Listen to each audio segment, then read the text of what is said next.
Good evening, and thank you for being here. This is our sixth event at MBA, and we are so thankful to work with the Trinity Forum and work with St. Paul, with Ken and Cherie, and have these wonderful speakers. Tonight's should be another treat. I was talking with a few of you because you know a speaker that we had about 6-7 years ago at MBA, Guy Consolmagno, who's been the astronomer at the Vatican. He's just gotten a huge promotion, and it was fascinating for me to learn that the Vatican has an astronomer.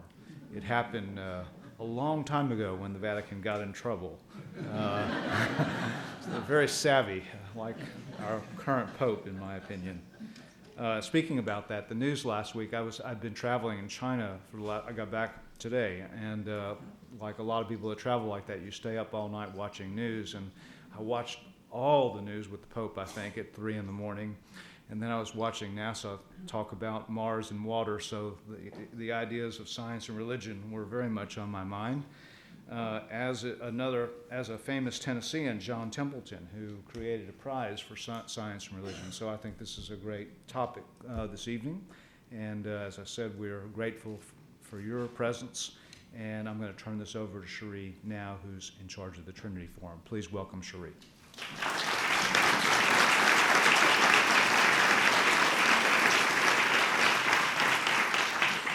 Many thanks, Brad. On behalf of all of us at the Trinity Forum, it's such a pleasure to continue this partnership that's been so enjoyable and I think so fruitful with Brad Joy and the Montgomery Bell Academy and Ken Cheeseman and St. Paul's Christian Academy. We're also grateful to the host and the sponsors who have made tonight's evening possible. And I just want to recognize each of you. Feel free to wave your hand if you'd like. The Charis Foundation with Joe and Judy Cook, the Creed and Culture Fund, the Family Foundation of Byron and Beth Smith, Gary and Susan Dean, Joel and Stephanie Galanter, Nathan and Laura Green, Chuck Grice, Bill and Elizabeth Minkoff, John and Carol Peterson, John and Carol Rochford, Giff and Anna Thornton, Ridley and Irene Wills, and Morgan and Heather Wills. Thank you so much. As Brad mentioned, we are excited to once again have a completely sold-out crowd tonight. This is our sixth event, the end of our third year here, and it seems like every time the response has been even better than the time before. We actually sold out within 1 week of sending the invitation out. So thank you for the enthusiasm. And if you had friends who were caught in that net, wanted to be here tonight but could not be, we'll be recording tonight's event as well as live streaming it. We'll be showing it on our website at www.ttf.org. And you're welcome to add your comments to either our Facebook page or our Twitter feed at #TrinityForum.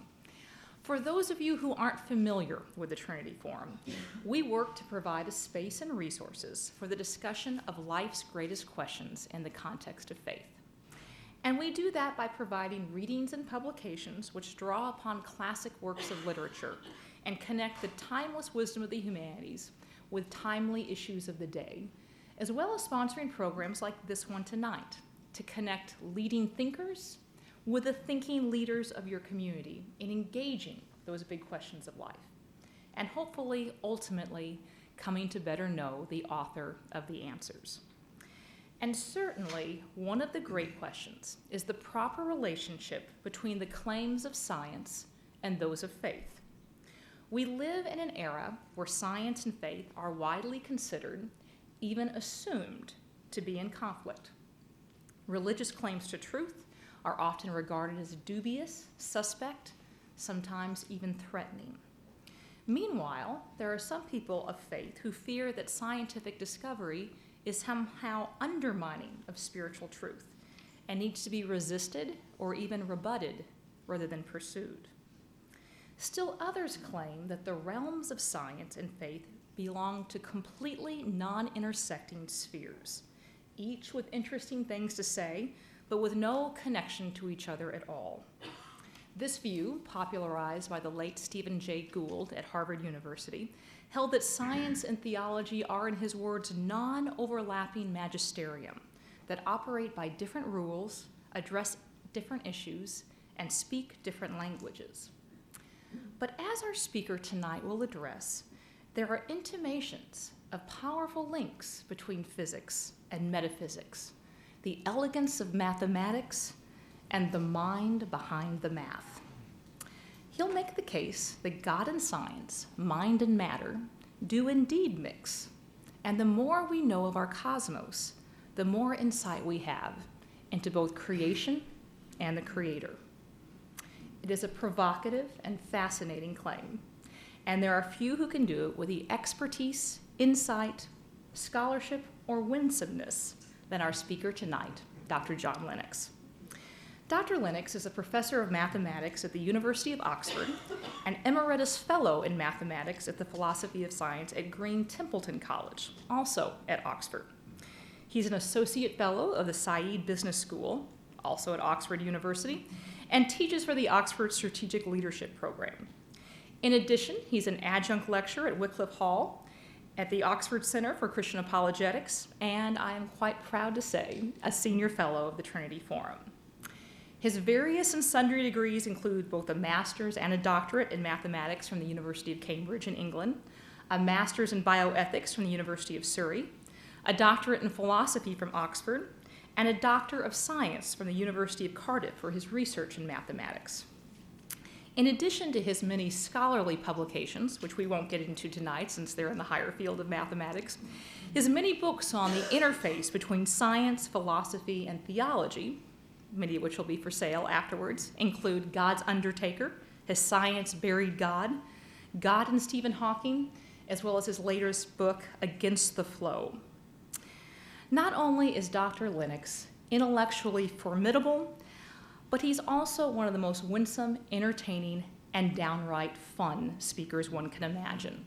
Imagine a cross between Santa Claus and Einstein.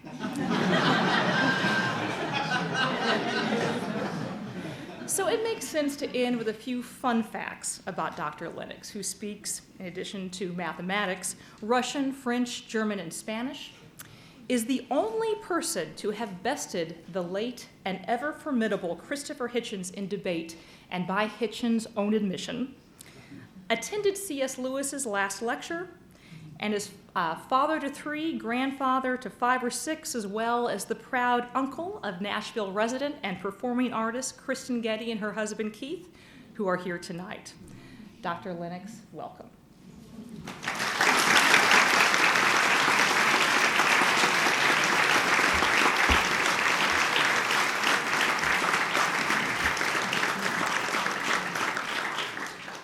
Thank you very much, ladies and gentlemen, for your welcome. I'm told that some of you might be interested to know what it was like listening to C.S. Lewis.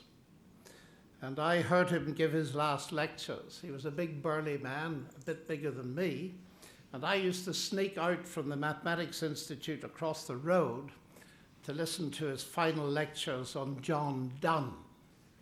He had a rather idiosyncratic way of dealing with lectures.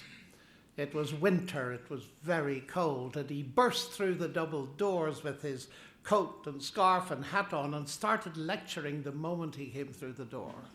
And as he walked down through the array of students who were all over the floor and all over the windowsills, he would gradually take off his coat and his scarf and his hat, and by the time he reached the podium, you'd had 5 minutes of a brilliant lecture.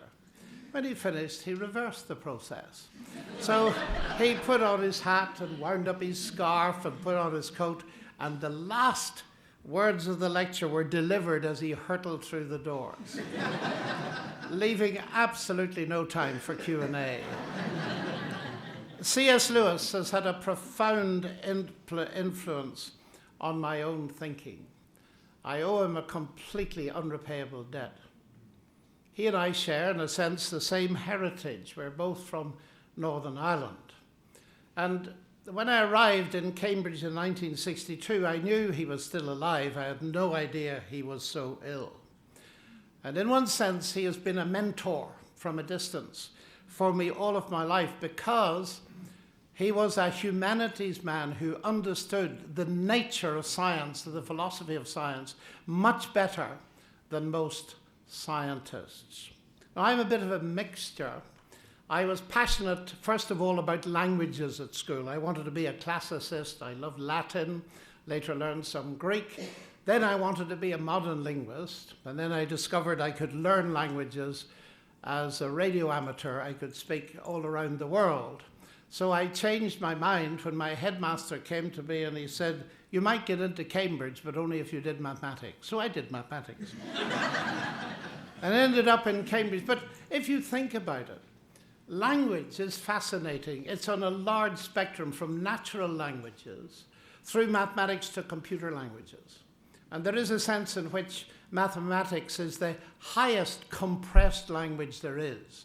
So I find myself in a real way between the humanities and the sciences. And in later life, I've grown immensely to enjoy the way in which literature reflects the culture and gives us insight into many of the ideas that science cannot cope with. I'm passionate about science, but one of the things that is a kind of guide principle was stated by the late Richard Feynman, one of the most brilliant Nobel Prize winners in this country and in the world of the last century. He says, outside his realm, the scientist is just as dumb as the next guy. So we're going to have a look at this question of cosmic chemistry, do science and God mix? And I'm going to be provocative because I hope I can stimulate this audience into asking some questions. I'm going to suggest that God and science mix, but science and atheism do not mix. And atheism, actually carried to its logical conclusion, threatens not only God, that's by definition, but actually human rationality and science with it. So what I want to do is to take a few arguments that I think are central to the contemporary debate. The first is to get rid of the idea that the conflict lies between science and God. That's obviously false. Peter Higgs won the Nobel Prize for Physics a couple of years ago. He's an atheist. A few years before that, the same prize was won by Bill Phillips, who is a Christian in the United States. Now, if you think about those two men, what divides them is not their physics. They're both geniuses. What divides them is their worldview. And what I want to suggest to you is this. This whole topic is illuminated in a completely different light if we realize that the real tension is at the worldview level. Crudely put, it's between the worldview of atheism and the worldview of theism. Now, I know there are several other worldviews, but in the academy, those are the two that conflict. And the crucial point is there are scientists on both sides. There are brilliant scientists on both sides. So I reformulate the question, and it becomes this. Granted that we have, if you like, atheism here, theism here, and we imagine science in the middle, which way does it point? Is it neutral? Does it, as Richard Dawkins and others claim, point toward atheism, or does it, as I claim, point toward God? So let's assemble a bit of evidence. Firstly, history. Enormously important, because the rise of modern science took place in the 15th, 16th, 17th centuries in Western Europe, and it had a Christian culture from which it developed. Historians of science have thought about this for many years, and they've come up with a thesis that's called Merton's thesis, North Whitehead's thesis, and so on, which can be best summed up by C.S. Lewis commenting on North Whitehead. Men became scientific. Why? Because they expected law in nature, and they expected law in nature because they believed in the lawgiver. Now, this is crucial to our understanding, but it raises huge questions. You see, far from hindering the rise of science, it was belief in God that was the motor that drove it. And to put that slightly more sharply, I am not remotely ashamed of being a Christian and a scientist, because arguably it was Christianity that gave me my subject. So we have a very interesting situation, because if you go back to the time of Galileo, Kepler, and Newton, you find men researching the universe and coming up with fundamentally new understandings of it, motivated by their faith in a rationally intelligent God who lay behind it. Newton held a chair at Cambridge, and the years went by until that same chair became the chair of Stephen Hawking, arguably the most famous living scientist. Now, the interesting thing is, if we pinpoint one feature of Newton's genius, he discovered the law of gravity. Hawking talks about gravity, but the difference is stunning, because for Newton it was evidence for the existence of God. For Hawking, it's evidence of the non-existence of God, to such an extent that Stephen Hawking, having been equivocal about his worldview position, is now clearly defining himself as an atheist and tells people in our culture that they've got to choose between science and God. And I simply tonight want to raise the question, how have we got from Newton to Hawking? What has been going on? And I want to suggest the main problem is intellectual fog. So I'm going to talk to you about fog tonight, ladies and gentlemen. Now, when it comes to science and God mixing, often people are stopped in their initial inquiry by psychology. They're stopped by the Freudian argument. And they use it on me, of course, as an Irishman. After all, my parents were Christian, their parents were Christian, and back 3 generations. So, of course, I believe in God. It's in my genetics, Irish genetics and DNA. That was a challenge that came to me early on in Cambridge, where a student asked me if I believed in God, and then suddenly realized that I came from Ireland, and he said, "I'm so sorry, I shouldn't have asked you that question. all you Irish believe in God, and you fight about it." Now, I'm very aware of that as well, and it's an interesting question that my parents were very unusual people. They were Christian without being sectarian. And so in my father's store, he employed equally from the divide between Catholics and Protestants, and we were bombed for it. So that stand on the basis of his belief that all men and women, no matter what their persuasion was, were equal in the eyes of God, has become a huge background for my own attitude to other people, and I'm indebted to them for that. But you see, the Freudian argument is very strong and leads to writing books like The God Delusion. Now, it's interesting that it's written by someone who's a scientist, an ethnologist, Richard Dawkins. Delusion's a psychiatric term. And one of the problems in this whole debate, ladies and gentlemen, is that when academics go out of their field, which I'm doing tonight, and very aware of it, the danger is that they'll think that their authority in their own field gives them an authority in another field. Remember Feynman, the scientist going outside his own field is just as dumb as any other guy. And when I read The God Delusion, I realized that Dawkins was not a psychiatrist, and nor was I. So I decided to consult the psychiatrists on this. Do they agree that belief in God was a delusion? And the answer was very startling. I discovered a whole realm of literature that I didn't know existed, and clearly Dawkins doesn't. Because the past president of the Royal College of Psychiatrists in the United Kingdom said, in a book, he said the positive contribution to well-being and human flourishing based on belief in God is psychiatry's best kept secret.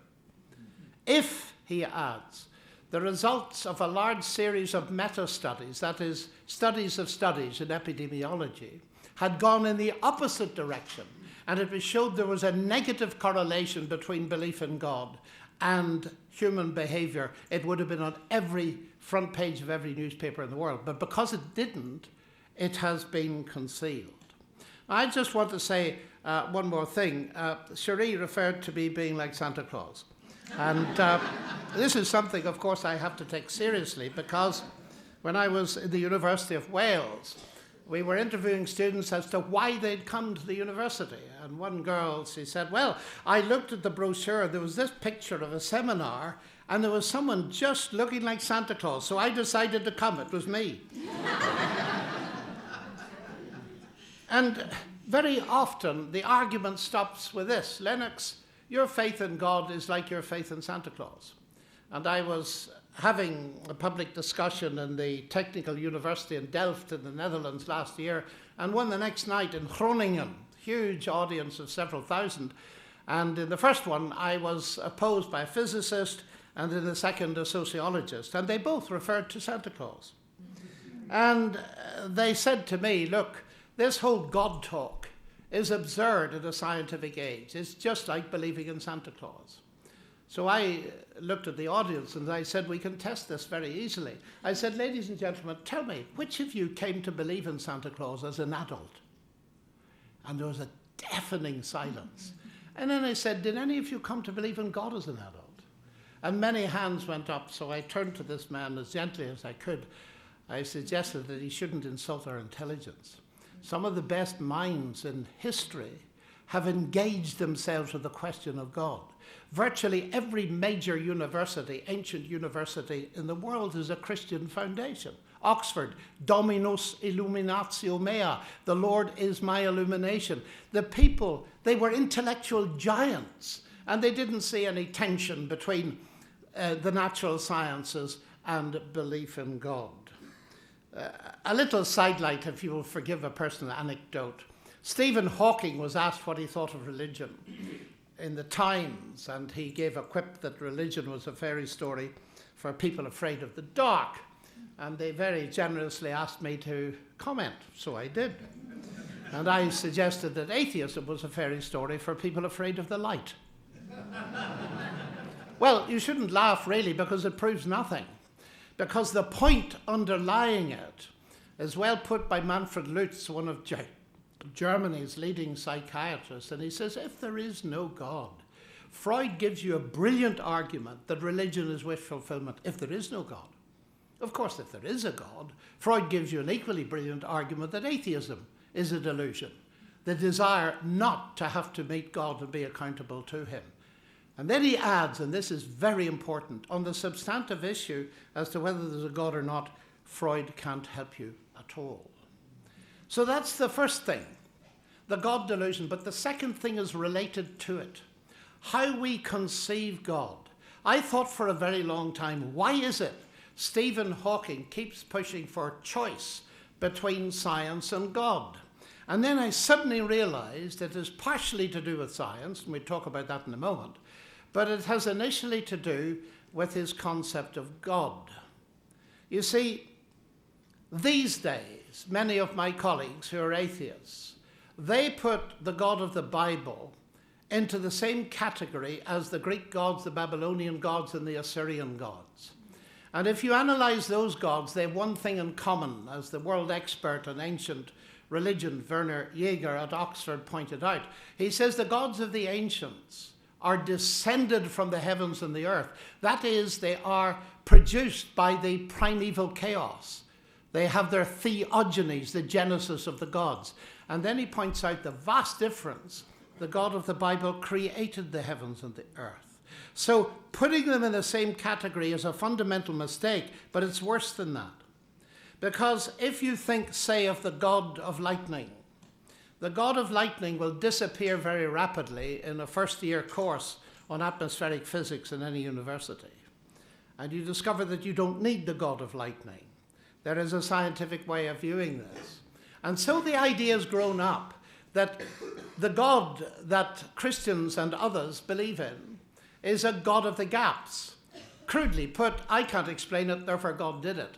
And a little bit more scientific explanation comes along, and God gets squeezed and squeezed and squeezed until he disappears. You all understood that kind of argument. Now, the important thing is this. From what I can gather, Stephen Hawking thinks that people like me believe in such a God. Now, the logic then takes over and tells me this. If you define God to be a God of the gaps, then you have to choose between God and science, because that's the way you've defined God. You've defined God to be a placeholder of our ignorance, some X that gets removed when science advances. So your actual definition of God is what forces you, logically, to get people to choose between science and God. So we need to be very clear that the God I'm talking about is not a God of the gaps, he's the God of the whole show. I noticed long ago that Genesis did not begin with the statement, In the beginning, God created the bits of the universe we don't understand. But that's exactly their view of God. God created the heavens and the earth, which is a merism. It spans everything. God is the cause of the existence of everything, the bits we do understand and the bits we don't. So that when Newton got his law of gravity, he didn't say, I've got a law of gravity, I don't need God. He said, what a marvelous God to do it that way. And think about it, that's the way you think. If you have studied engineering, you've got a much greater admiration for Rolls and Royce. If you study painting, you've got a much greater admiration for Rembrandt, not a lesser one. So it's very important to realize that God and science are not in competition at that level. God is the author of the whole thing. In that sense, he is the explanation of why there are explanations. Physicists, however brilliant, didn't put the universe there, ladies and gentlemen. Physicists study a given, and they study it with a given. You notice, their minds are a given. They didn't put their minds there either. So it's very important that we realize this, and it relates now to a very important thing. Explanation is a word that has fascinated me for many years. What do we mean by an explanation? What do you mean to say that God explains? Now, Richard Dawkins is very enthusiastic. If you watch the film The Unbelievers, you see him talking to the astrophysicist Lawrence Krauss. And he said, God is the same kind of explanation as a scientific explanation. And here again, you get this dichotomy. But that is very foolish thinking, if I might say so. Because, well, let me illustrate it. Why is the water boiling? Well, because the heat energy from the gas is being conducted through the base of the kettle, and that's agitating the water molecules, and they're beginning to go faster and faster and faster and beginning to steam. That's why it's boiling. No, it isn't. It's boiling because I would like a cup of tea.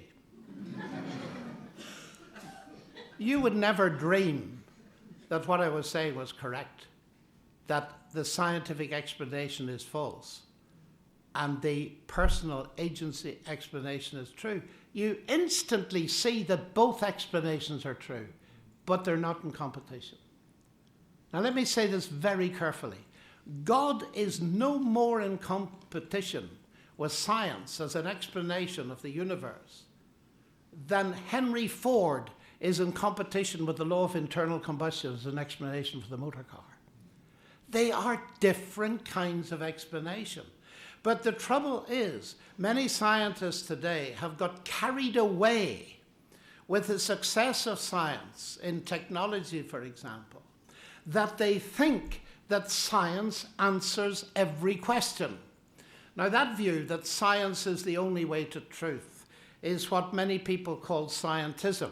I have christened it scientific fundamentalism, because that makes it a little bit more clear what is going on. It is, of course, initially and obviously logically incoherent, because the statement, science is the only way to truth, is not a statement of science. So if it's true, it's false. Perhaps it's too late at night for logic, but there we are. This is quite important, actually, because most of the fog, the intellectual fog that arises around this, is misunderstanding of the different levels of explanation. And once you begin to see that, the fog begins to disperse. And you can be passionate about your science and do it as Newton and Kepler and Galileo did to the glory of God without hindering your faith in any way, your faith in God in any way. Now, that business of explanation is focused on by Richard Dawkins, who in the middle of the God delusion says, well, look, there's something illogical here because God cannot be an explanation of anything. Because God, by definition, is complex.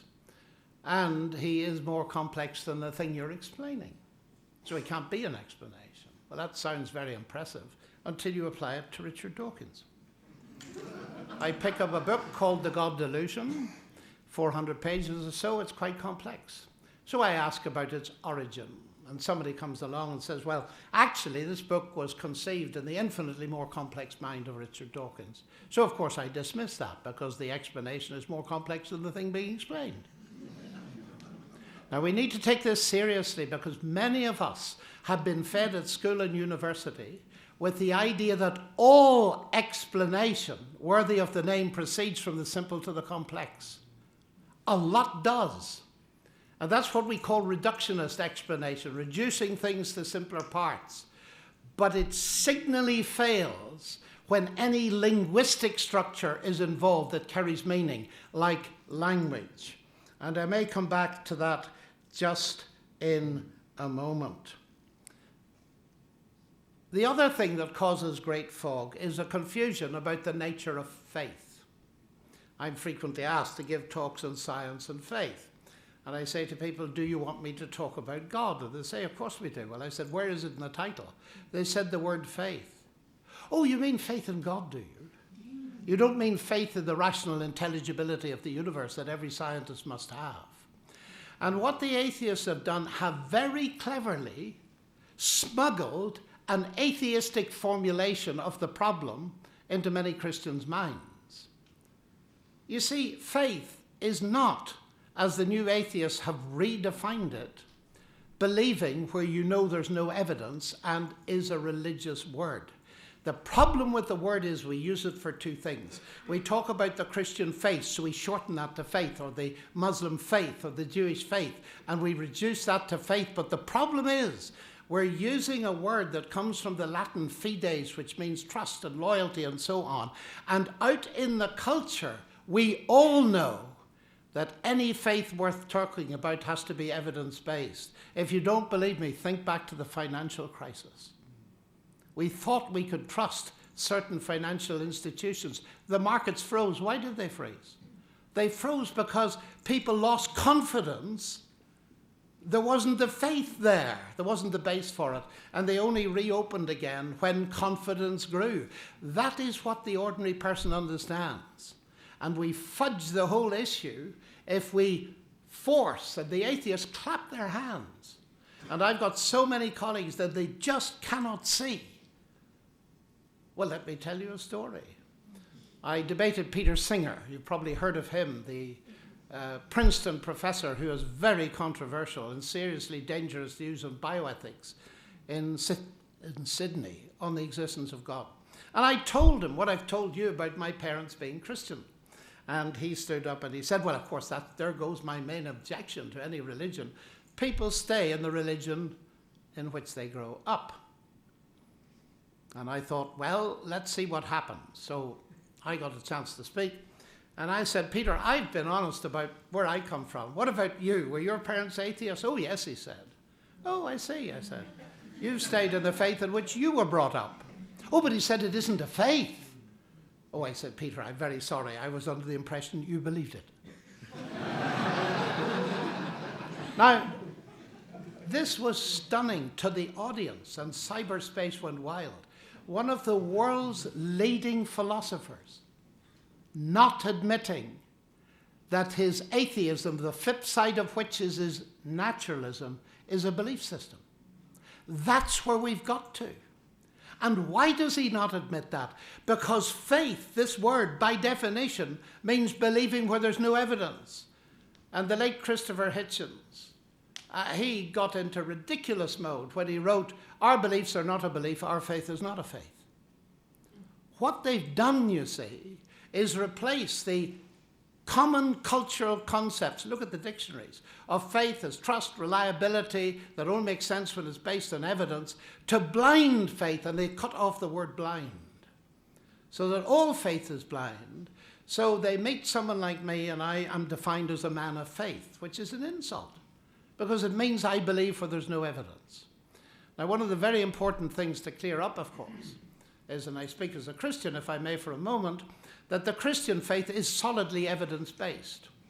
One of the claims in the New Testament at the end of the fourth biography of Jesus, the Gospel of John, is many other signs Jesus did in the presence of his disciples, which are not written in this book, but these are written that you might believe that Jesus is the Messiah, the Son of God, and that believing you might have life in his name. In other words, here's the evidence upon which faith is based. I wouldn't come and give this lecture at all if I believed that faith is a kind of blind leap in the dark. But now comes the even more dangerous side of this. By redefining faith as blind faith and a religious concept, that immediately obscures that science is intimately connected with faith. Not faith in God necessarily, but as Einstein put it, I cannot imagine a scientist without that faith. What faith? Faith in the rational intelligibility of the universe. And you've got to believe that before you do science. I was taught quantum physics long ago in Cambridge by Professor now Sir John Polkinghorne.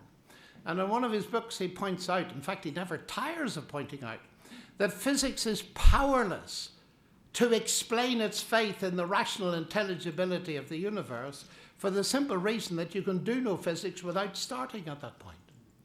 So you see, even the natural sciences, at their very foundation, involve the commitment, the faith commitment that science can be done. Christianity and other religions involve faith commitments. There are faith commitments everywhere, and yet we've come to a culture where it's faith versus science. That needs to be changed. It needs to be seriously challenged if people are to understand exactly what is going about. Now, this leads to a very interesting thing. As a scientist, I'm committed to the fact that my mind gives me some access into the universe out there. And the very greatest of minds have wondered about that. Eugen Wigner, Nobel Prize winner, wrote a paper in 1961 called The Unreasonable Effectiveness of Mathematics. How does somebody working out mathematical equations in her head come up with something that's related to the universe out there? How does it work? He was clever enough to see there was a problem. Einstein put it more pithily. The only incomprehensible thing about the universe is that it is comprehensible. Now, let's think about it, because it raises a very big question. And I sometimes, when conversation in the common room at Oxford is boring, I ask my scientific friends one or two questions, you see. I love playing Socrates, I really do. He's my intellectual hero. And so I say to him, tell me, what do you do science with? Oh, I've got this new machine, cost $1 billion. Don't mean that, I mean, oh, you mean, and they're about to say my mind when they remember there's no such thing as the mind. I believe there is, but they don't. My brain. I said, okay, that'll do. You do it with your brain. Tell me about the brain with which you do science. What's the story of the brain? They said, do you want the long story? No. Just what are the basic points about the brain? Well, in the end, of course, the brain is the end product of a mindless, unguided process. So I look at them and smile and say, and you trust it? And you trust it? They don't realize I'm quoting Darwin, which comes as a massive surprise to them. Darwin's doubt. Do you remember it? Let me read it to you. Because I see some of you are very unbelieving. With me, the horrid doubt always arises whether the convictions of man's mind, which has been developed from the mind of the lower animals, are of any value or at all trustworthy. After all, he adds, what could you say about the convictions of a monkey's mind if there are any convictions in such a mind? Now, that idea was latent in Lewis, and people didn't quite get it in the 1940s. See, Lewis is brilliant because he was able to look through things and at them simultaneously. And that was a brilliant perception, looking at the light and looking with the light through it. And he made the point, essentially this, that we've done brilliant science by using our minds to look at the natural world, but we've forgotten the mind that's doing the science. And then he adds, he said, any theory, scientific theory, that invalidates human thinking cannot be true.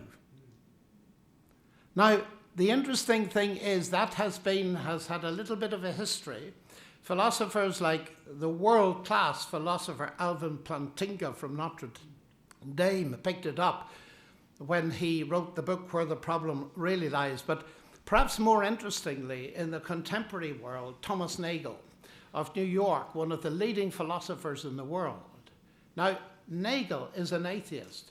He's a very strong atheist. He describes his faith as, there is no God, I don't want there to be a God. So we can't accuse him of bias. But he sees the problem. He sees the problem. If you reduce the mental to the physical, then you collapse rationality. Let me read to you what he says. If the mental is not itself merely physical, it cannot be fully explained by physical science. Evolutionary naturalism implies that we shouldn't take any of our convictions seriously, including the scientific world picture on which evolutionary naturalism itself depends. What's he claiming? He's looking for another way out. But what he's really saying is that naturalism, which is atheistic in content, undermines not only science, but the rationality we need to conduct an argument or even set up a discussion on the meaning of anything. Now, I find that such an interesting state to have come to in our intellectual history. And it brings me back to the point that of what I said about language. You see, the whole pressure is, and it's inevitable, of course, think about it. If there is no God, then explanation is confined to being bottom-up by definition. The ancient Greeks saw it. Democritus and Leucippus saw it, but more principally the Latin poet Lucretius, in his brilliant and fascinating poem, De Rerum Natura, took the Epicurean philosophy and simply pointed out that there are two basic constituents of reality, atoms and empty space. And therefore, all explanation is based on atoms and empty space. That's the Dawkins position, exactly that. We call it materialism. It hasn't changed a whit since the ancient world. Now, people like Socrates and Plato and Aristotle believed there was more, there was transcendence, there were the gods, there was God. And so there could be both bottom-up causation and explanation and top-down explanation. But in the contemporary academy where naturalism dominates, you can't have a top-down causation because there's no top. And so you are confined to the basic materials of the ancient world, except that the modern physicists have reduced everything to nothing. A universe from nothing. Now, if you want to ask me about that, I'll comment on it, but I want to finish in good time. But the polarization now is spectacular. Two big explanations of the universe. One is God, the other is nothing. And we could go into that if you wish me to. I do give lots of lectures about nothing, and I'm finding them remarkably effective, but that's another matter. But let's get back to this, and let me illustrate it. If you've heard this before, the internet, forgive me, but it gets a lot across in very few words. Sitting at table at dinner one night in college, I was beside a world-famous biochemist, and he was very upset to learn I was a pure mathematician. He said, we're going to have a very boring evening. So that was a challenge, of course. And I tried to backtrack and say, well, I know my field is very abstract and abstruse and difficult. So I tried to make up for it by being interested in the big questions. He said, what big questions? I said, well, like the status of the universe. Is it created or not? Oh, he said, stop. It's far worse than I thought. Listen, he said, I'm an atheist, I'm a reductionist, we've nothing to talk about, we're going to have a miserable evening. So I said, no, we're not. I'm fascinated by reductionism. I know at least three kinds. What kind are you? So we started to talk. I said, look, I'm a reductionist. I make problems in mathematics. I split a complex one into simpler ones, try and solve the simpler ones, get insight in the big ones. Yes, he said, I do that all the time. Well, I said, we have something in common then. But he said, I didn't mean that. I said, I know you didn't. You're an ontological reductionist. From the Greek word ontos, meaning being. Everything reduces to physics and chemistry. He said, exactly. So I said, why don't we do an experiment? He said, what, at the dinner table? I said, yes, this is Oxford. So I picked up the menu, and on it said roast chicken. So he said, where's the problem? I said, I have no problem. But just look at this, R-O-A-S-T. These are marks on paper. He said, yes, it means roast. I said, how do you know? Well, he said, I've learned a language that it carries meaning. Oh, I said, does it? Now I said, here's my question. You're a reductionist. Everything in terms of physics and chemistry? Yes, he said, absolutely. So please explain to me the semiotics of those marks, the way they carry meaning in terms of the physics and chemistry of the paper and ink. And there was rather a prolonged silence. And his wife, who was beside him, rather naughtily said, get out of that if you can. He didn't try. He said something so honest and stunning, I could hear it happen just now. He said, John, for 40 years I've gone into my lab thinking that could be done. And it so obviously can't. And he looked at me with great wonderment, as if to say, you're not bright enough to think of arguments like that. He said, where did you get the argument? I said, I got it from a Nobel Prize winner. Oh, he said, what a relief. I said, you think it can't be done? No, he said. The explanatory power of physics and chemistry cannot grasp language and meaning. And so even those 5 letters indicate intelligence. But he studied DNA. So I pushed a little bit. I said, I believe you study a word that hasn't 5 letters. It's got 3.5 billion letters. And it codes for life. What about that? Where did that originate? Oh, he said chance and necessity. What? I said, you mean chance and the laws of nature? He said, exactly. But half a moment, I said. 5 letters. Now, of course, that menu was produced by many automatic and blind processes. But you inferred instantly that somewhere there's a mind behind it. Why don't you do that with DNA? Of course, I know the answer. They can't. Because their naturalism doesn't allow it. Now, this, of course, begins to be a fascinating area, ladies and gentlemen.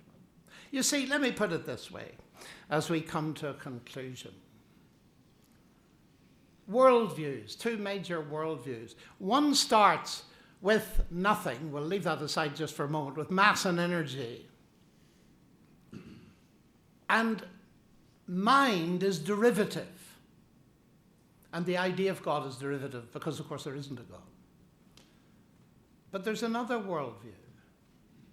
And it starts this way. In the beginning was the Word. And the Word was with God, and the Word was God. All things came to be through him. And without him, nothing came to be that came to be. Do you see the difference? In the materialistic worldview, mass energy is primary, mind is derivative. In the biblical worldview, the Word is primary. Mind, logos, personal intelligence, and mass energy are derivative. And here's the fascinating thing. We've lived to the information age. We are seeing the concept of information at its various levels, syntactic Shannon information, semantic information, moving into center stage. And the mining of databases, for instance, has become a huge industry in this country and in others. Information takes center stage. What many people have not noticed is information is not material. It's carried on material, but it isn't itself material. And the irony of the 21st century, which I find so fascinating to be living now, that its science is now focusing on the immaterial as concepts within science, as distinct from the descriptors that are used, like mathematics, which are, of course, obviously immaterial. It makes life very interesting. And my conviction grows. I know I'm getting old and maybe a bit, dozy in the head.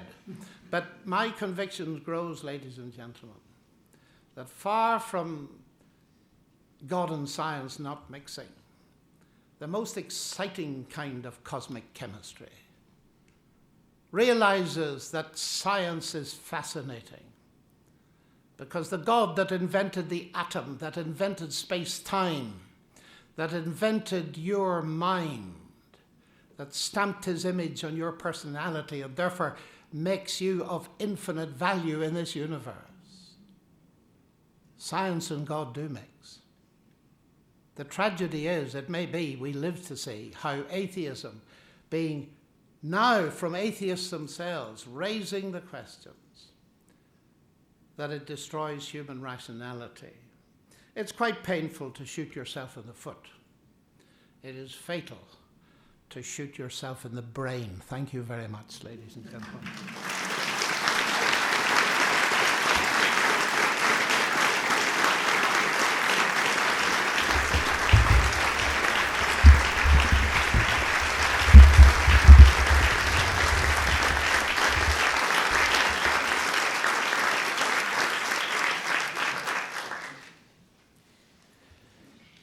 I want to add my word of welcome to each of you who are here tonight. I'm Ken Cheeseman, the head of school at St. Paul Christian Academy. And I want to thank Brad for hosting again, and Cherie and the Trinity Forum for sponsoring this wonderful evening. Dr. Lennox, thank you for your provocative talk. Dr. Lennox is going to handle the Q&A a little bit differently for those of you who have been with us over these last 6 times. He actually would like for all the questions to be asked, and then he will begin answering them. So I'm going to ask those of you who have a question to come forward. There are mics on my left and my right. Come forward. You can get in line and ask your question. When all the questions have been asked, then Dr. Lennox will begin to answer those questions. So, Dr. Lennox, thank you for being with us. Let's give him one more round of applause.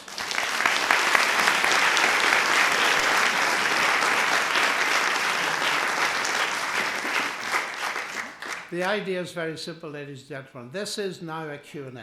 Now, what does that mean? It means you're about to plumb the depths of my ignorance. And secondly, it's going to be desperately inadequate. Because, of course, I can only respond superficially to the questions you ask. But don't worry about that, because if you come with a real question, it's the research you do on finding the answer to that question that's much more important than anything I can say. And thirdly, in an audience like this, I know everybody's interested in other people's questions. So what I'm going to do is give you a chance to hear other people's questions, and then we'll see how they relate to one another, and we'll see the spectrum of questions in the room. So off we go, and we'll have the first person. Now, as far as I can see, there's nobody at this microphone, and there's nobody at this microphone. So let's change that. Keep your questions short. They are questions. I will write them down, and then we proceed. Sir. Yes, sir. With the recent discovery of water on Mars, humanity continues to push the barriers of the heavens. Do you think that our further space exploration can harm our relationship with God as a whole? For example, the Tower of Babel and how it brought upon the separation of humanity. Thank you. Number 2. From your perspective, I know it's kind of a philosophical question, but from a Christian perspective, I'm curious to know, why did God create the universe? And why is that explanation important, comparing it to other theistic explanations? Thank you.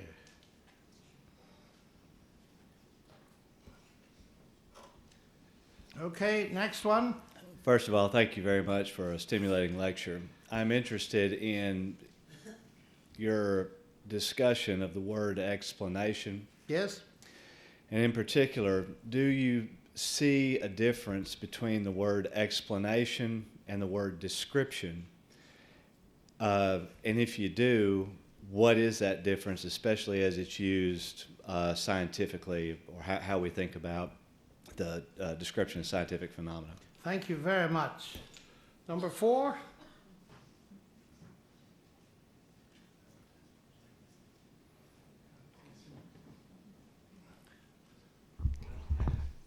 I have a question about the definition of the God. You said the God created the universe. Maybe there are 2 layers of meanings. One is creator, Another is by which principle or the order that the Creator used to create the universe and the human race and our culture. Okay, thank you. Steven Weinberg, in his book, The First 3 Minutes, about creation of the universe, said at the end, if you want to know what happened in the moments before the first 3 minutes, you'll have to ask your version of God. I'd like to know what you think happened in those second before. Thanks. Okay, is there any more? I like to keep collecting these until the time's up, and then I run home, you see. Yes, sir. Thank you for speaking this evening. Do you see the science of complex adaptive systems as reinstilling an appreciation for the immaterial back into the academy? Of getting what back into the academy? An appreciation for the immaterial back Oh, into the right.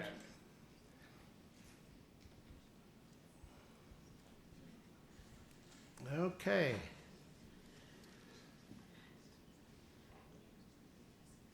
I want to be able to read these. Okay, sir. Yeah, thank you for the presentation, and really look forward to the online version and absorbing it over multiple sessions. Can you please comment on the contrast between the new Earth and the old Earth theory, and also fold into your answer comments about carbon dating, the discrepancies or arguments for and against that? Sorry, do you mean the young Earth theory and the old Earth? Sure. Not the new Earth. Oh, You mean young and versus old? 6,000 years or Oh, I so see, versus yes, yes. billions. Formulated by an archbishop of my hometown, but I shouldn't tell you that. Okay, these will have to be the last with this lady here, so I'll alternate you. So you've offered an argument for God in the abstract to an atheist, but what do you say when you talk to them about who your God is specifically? Because figures like Spinoza, lots of Enlightenment figures, have this God. Who is your God? Sure. Yes? So my question is, why personify God? Meaning, I was thinking about the undermining of the top-down Yes, approach. I understand that. Yep. And then it also made me connect that to, you were talking about the fatalism of shooting oneself in the brain. And is what we're talking about even extinguishable? Okay, I'll have a go at that. Final question. 10 questions, you say. All right.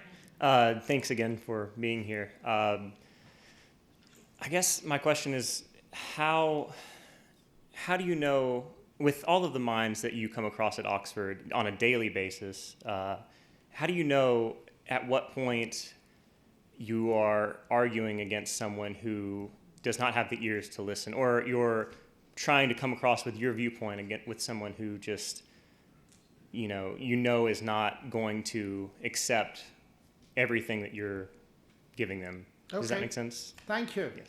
Well, thank you very much. Each one of these is going to take at least an hour.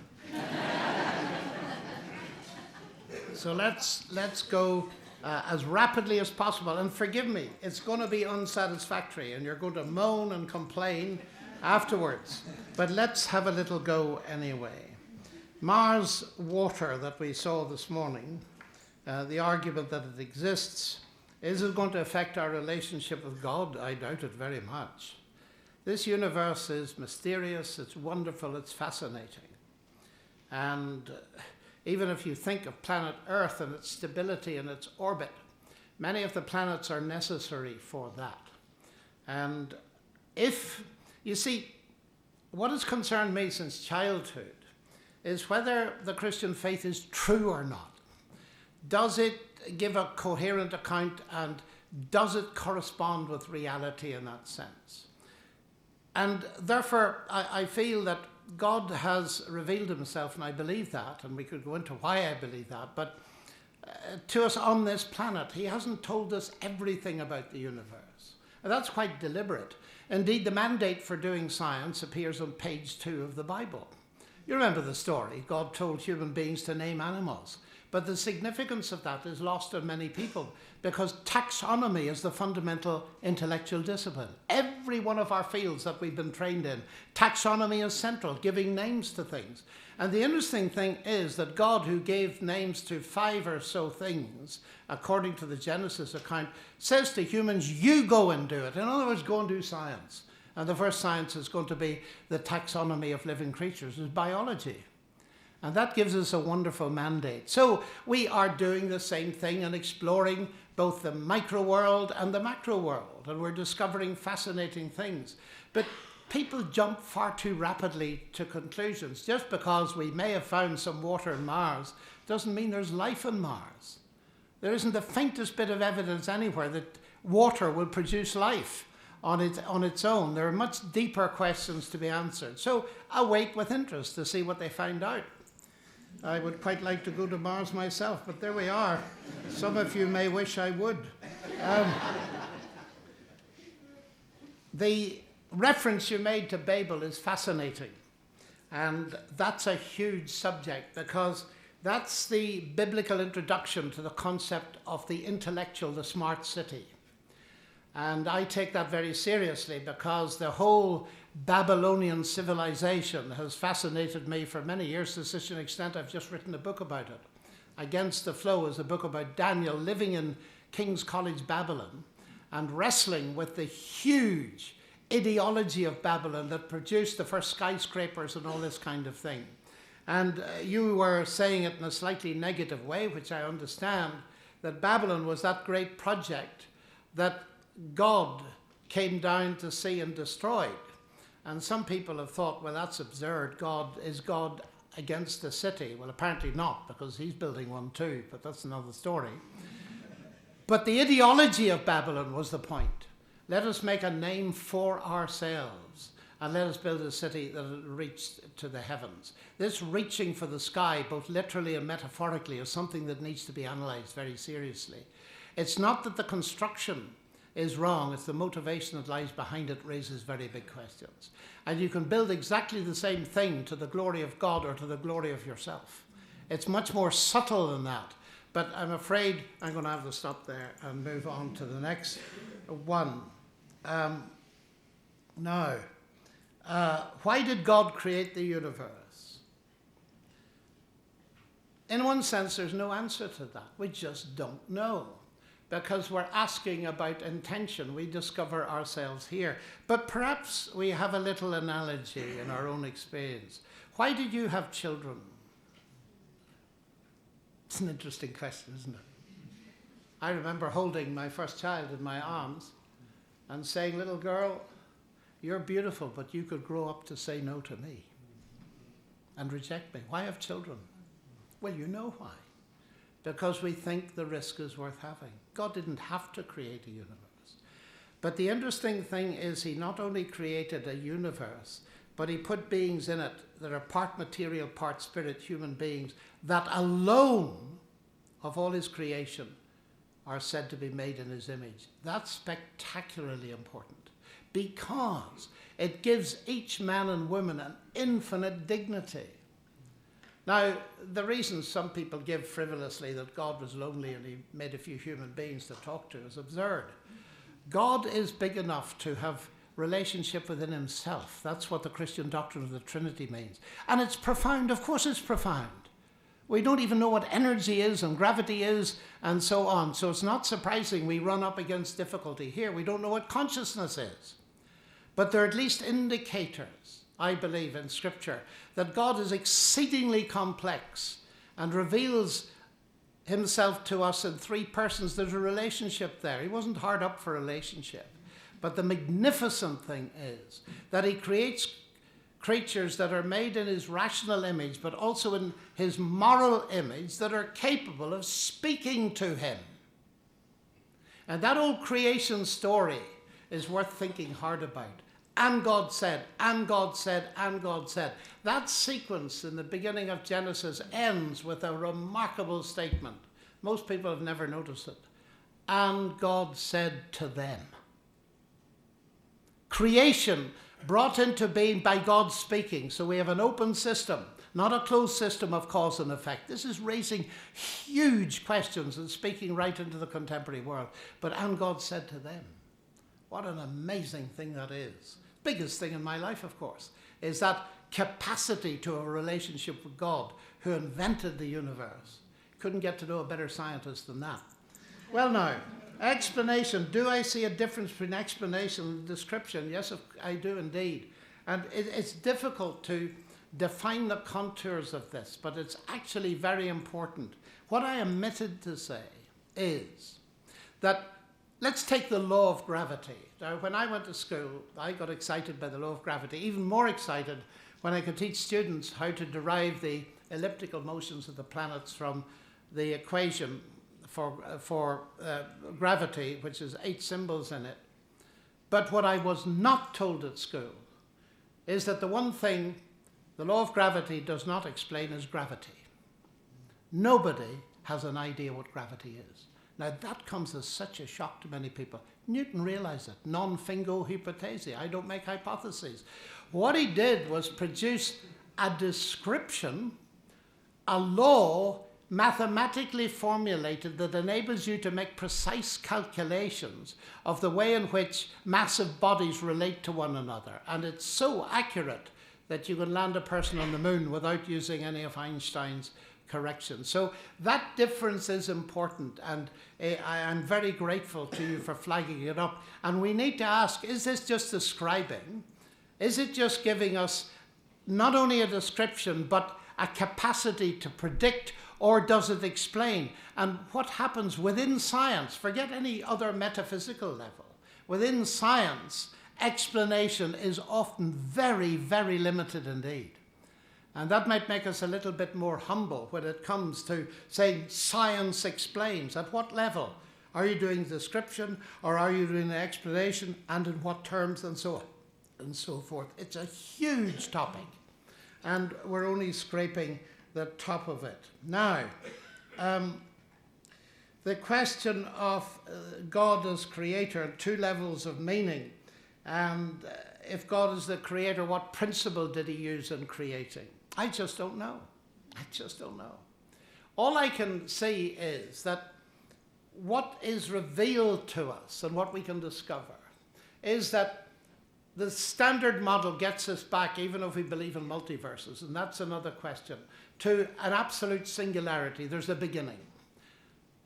And before that, or there was nothing.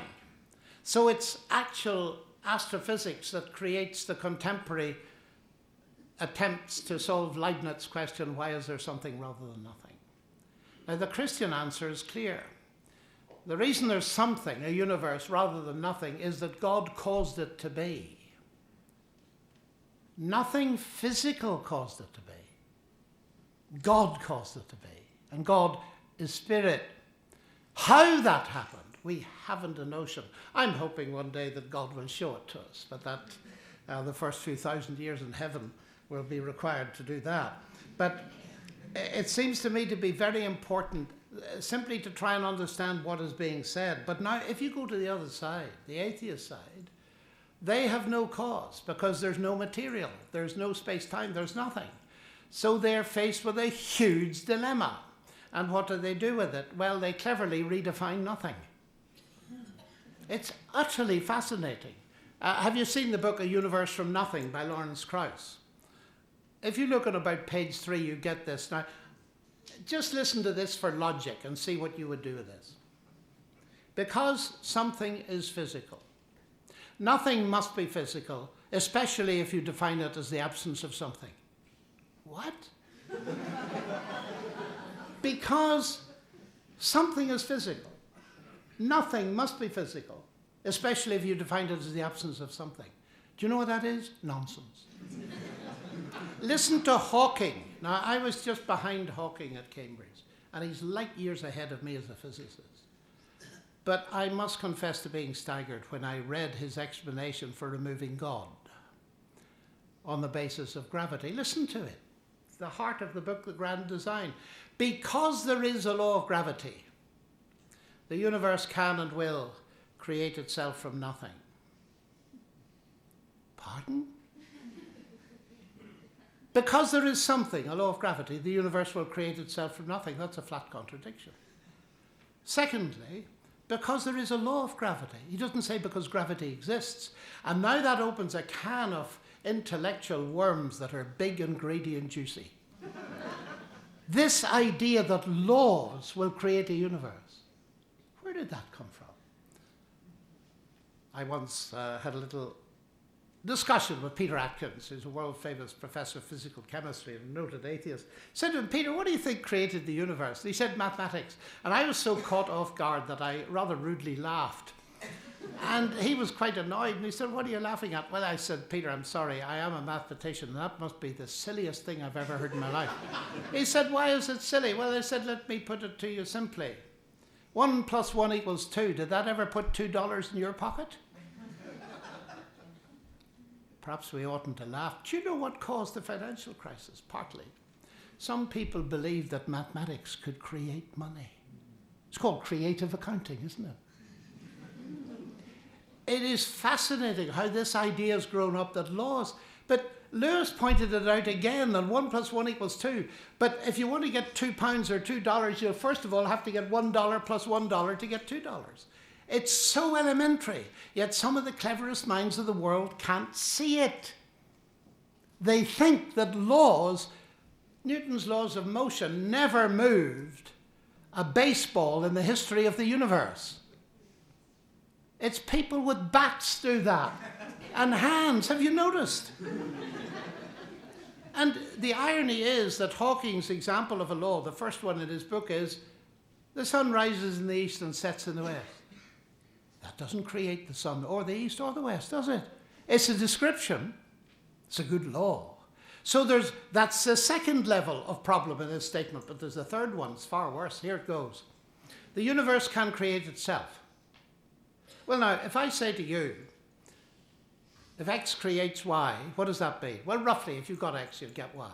So if I say X creates X, what does that mean? Well, roughly, if you've got X, you'll get X. What does that mean? It means that nonsense remains nonsense, even if high-powered scientists are writing it.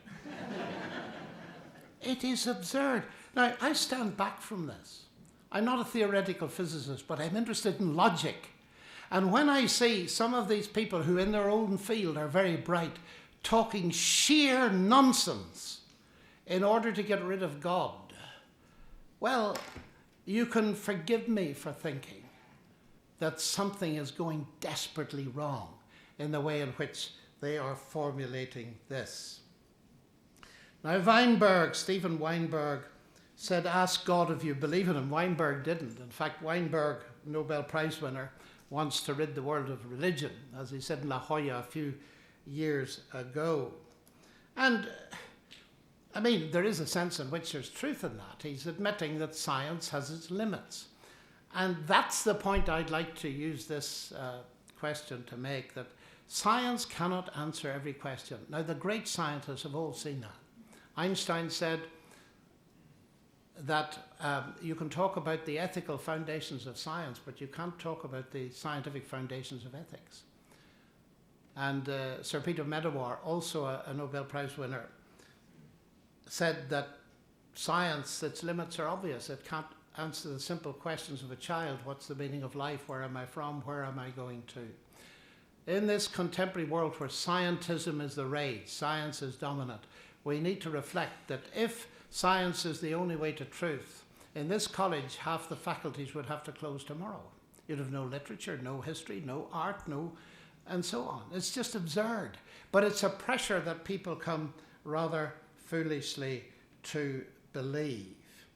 Now, are complex adapted systems a way of getting appreciation of immaterial back into the academy? They may well be, because people like me will use them. And more importantly, Anthony Flew, who was a very famous atheist in his day, the Richard Dawkins of his day, came to believe in a God of some sort. He became a deist towards the end of his life because of the linguistic structure of DNA. And it's interesting, I do increasingly meet people who, faced with what they can see, are moving in that direction. So I answered yes. Then there's a question about the age of the earth. That is a question that I'm going to be utterly shameless about. I've written a book on it. It is a question that affects North America more than England. It goes back in a way to Archbishop Usher in my hometown. And from a Christian perspective, it saddens me actually, because if you look around, you'll find Christians, and people who are not interested in Christianity can go to sleep for a moment, because this is slightly embarrassing. The Christians who agree on the big doctrines that there was a creation, that Christ was pre-incarnate, that he did miracles, that he died, rose from the dead, and ascended, they agree on all of that. It seems that Genesis 1, for many of them, is a hotbed of controversy. And of course, my view is very simple. If you see equally bright and equally convinced people who disagree on one point, it just may be that some of them, or maybe all of them, are wrong. So I decided to investigate this, and it would be totally unfair to the questioner. I take the question as serious. I took a risk in writing a book about it, but I'm very gratified to see the immensely positive response, particularly from this country, on trying to see a way for which there are precedents, of which you can both understand Scripture and understand science and hold on to both passionately without having to commit intellectual suicide in either direction. 7 days to divide the world.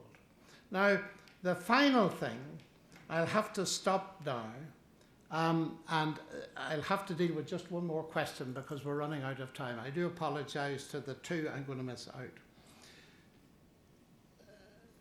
The question is perceptive because it reflects on what I've been saying, and said, well, what your argument has to do with is God, the abstract.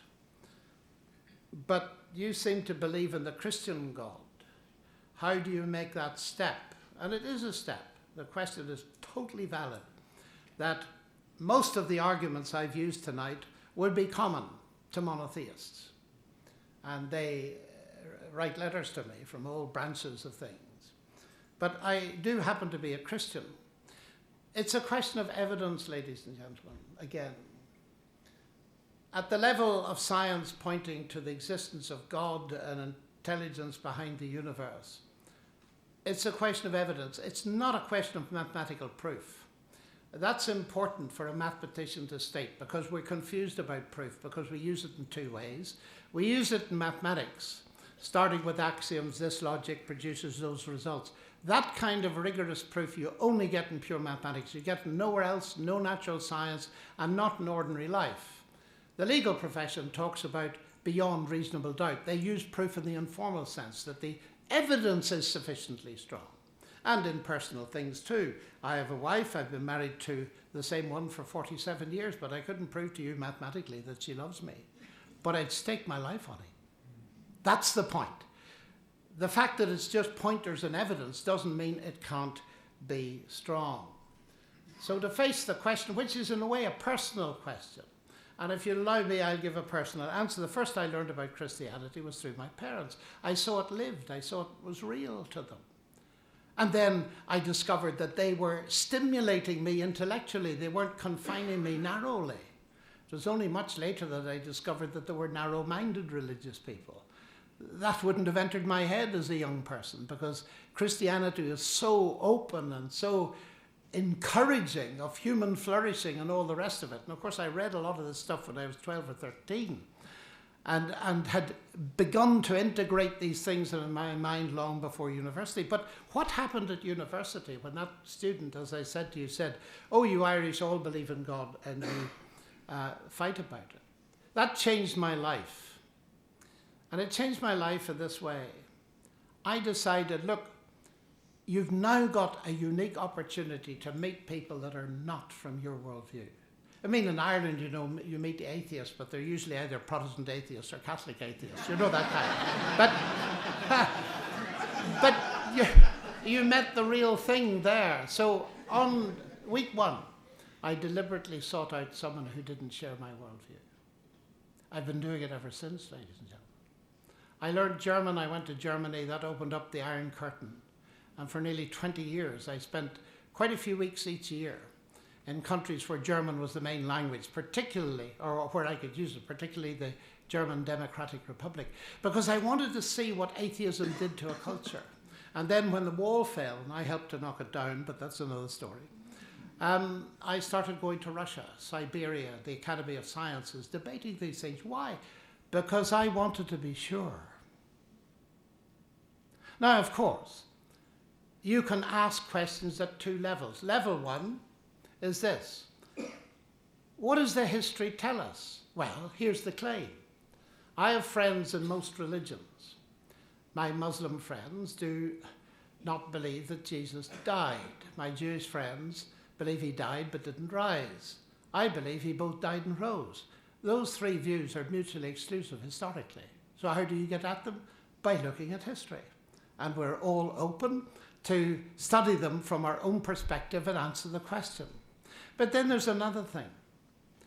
Very often people say to me that the trouble with the Christian faith, old chap, is this. It's not testable, you see.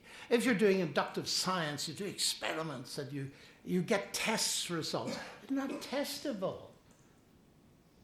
Well, who told us that? Of course it's testable. Think about it. Now, I can only give you one example, but you get the idea. Christ stood on this earth and he claimed that he was going to die for people to deal with the deep problem of human guilt that besets all of us and the problem of death, which we don't like to talk about. And he said this. He said, if you're prepared to trust me as Lord, you will receive forgiveness, eternal life, and peace with God. I've watched that happen thousands of times. And when you see, ladies and gentlemen, for instance, people on the verge of divorce, and then suddenly they're totally changed, and you talk to them and say, what happened to you? Well, actually, I've become a Christian, and oh. Or when you see alcohol dependence turned into food on the table for the kids. When you see people with meaning coming into their lives, and you see it, I'm over 70 now, and I've watched it all my life. The proof of the pudding is in the end, in the eating. It actually works. And when so many people associate their change in life, their sense of peace, their sense of purpose, their sense of well-being with a relationship with God through Christ, you begin to think, well, 2 and 2 make 4. Now, that's not an absolute proof, but if that wasn't there, I wouldn't be here for a split second. Now, there are other reasons, and I've tried to explain those in another little book, which, if I may mention, Gunning for God, which deals not with the scientific attack against Christianity, but with the moral attack against Christianity. And it arose out of conversations with Christopher Hitchens. But the clock has beaten me. Ladies and gentlemen, thanks for your patience and good night.